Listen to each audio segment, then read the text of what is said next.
Many times in life we have no urgent need to sell, like the widow who desperately needed to sell her house, but we have an urgent need to buy. Let us imagine we are the purchasing manager at a film distributor. So we have a budget, and perhaps it is a large one, and we have lots of money to spend. Would it be smart of us to show all our cards to the first supplier and be ready to buy, like the excited man who had discovered the home of his childhood and was willing to pay a large sum of money for it? No. The ideal situation is one in which competition is encouraged, but in the opposite direction to the one we've just seen in the case of auctions. Now we must attract many potential sellers of a product for which there is only one buyer. So, if there are many potential sellers, because, for instance, I have published an invitation to tender, General Motors needs 100,000 brake units, and suppliers able to meet certain conditions and technical specifications are invited to submit their bids by such and such a date in December. And then hundreds of subcontractors or suppliers get down to work. Each company has its own valuations, and since the goal of each is to obtain the business, the suppliers pull out all the stops to get higher quality, lower priced products. So, let us suppose one is willing to sell starting at 100, another starting at 120, another starting at 150, another starting at 200, and another starting at 250. A sort of auction takes place, but in the opposite direction. It is the sellers who compete among themselves to win the contract by lowering the price. So, BE says, "Listen, I'll sell it to you for 250. And initially, A thinks, "Hey, what luck! I was willing to pay up to 300.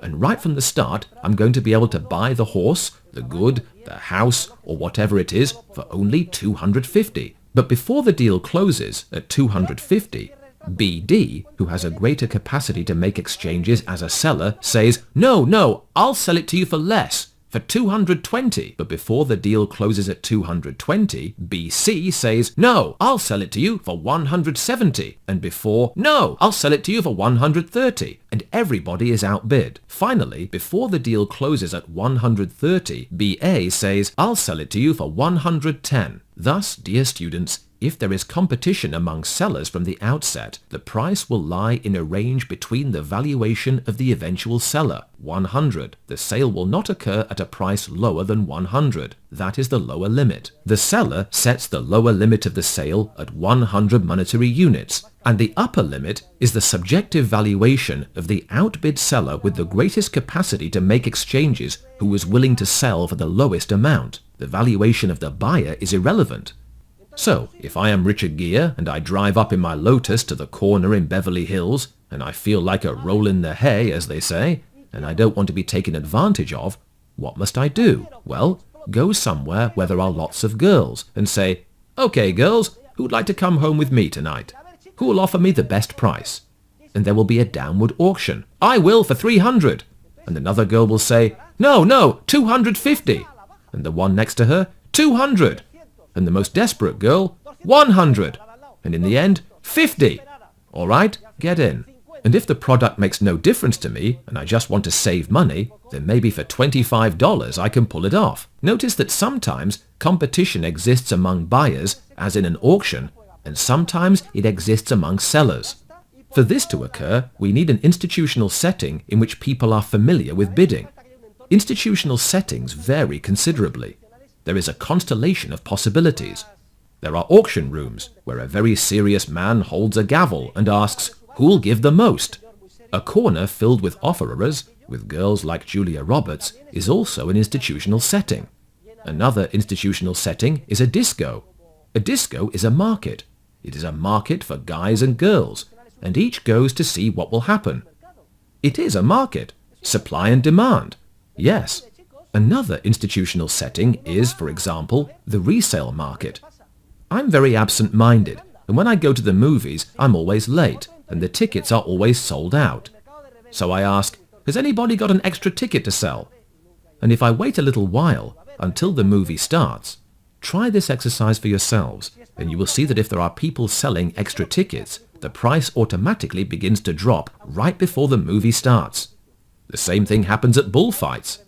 I'm just very awkward, and I always show up with the money, and since I don't want to stand there, I am the typical clumsy buyer. I'm this guy who is willing to pay up to 300 and closes the deal at 250, so he doesn't have to wait for the others. But if I waited, the price would certainly go down to here. They always get it out of me, because what I want is to... Look, Vargas is laughing, because Vargas is really hard up, and so he negotiates like a good German, until... But I don't negotiate at all, and they always take advantage of me. Well, I let them do it. To here, to about here. If I waited even a little, competition between resellers would push the price down, especially if the show is about to start. So when you are purchasing managers and you have to buy something, make sure there are plenty of potential sellers, okay? Because the price will fall as if by magic, without your doing anything. Another sales-related institutional setting. If you want to buy something, perhaps a Christmas gift, or ladies, a dress, etc., are you going to go into the first store you find it in and buy it? No, you've got to shop around a little. What do? Well, we look around in one store, and then in another, and then in another. If we're going to buy a car, we do not place an ad that says, "I wish to purchase a car. Let the downward auction begin." No.